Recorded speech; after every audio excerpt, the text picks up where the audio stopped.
To be honest, we in as much as we are following through what is happening in their camp and what is happening in Egypt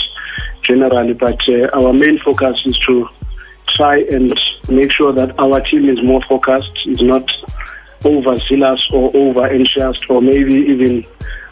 more motivated than what they should be, but to focus at the job at hand and see whether we can be able to overcome Al Ahly at home, because this is one team that we have never really managed to beat in Egypt.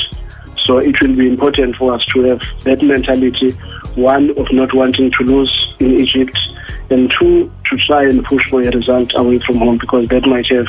a lot of benefits for us. Even if the result is not coming, but if we can get some goals in Egypt, I think it will have a very big impact on our journey to go beyond this hurdle, because it's the third year now and we struggle to go beyond the hurdle of dealing with Al Ahly. First, we've been following Ahly's games, the Etihad game, even the game against Al Merreikh,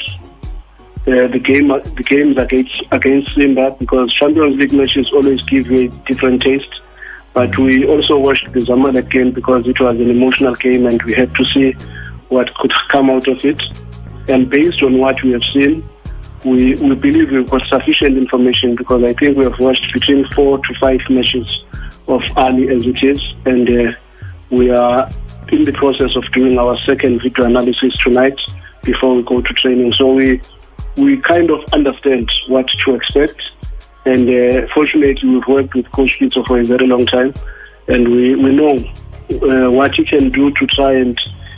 shift our focus from the game and focus on him, and we know what is expected in the game in general, and we happen to have profiled their individual players, which gives us a little bit of a better picture of what kind of a team we are going to be playing against.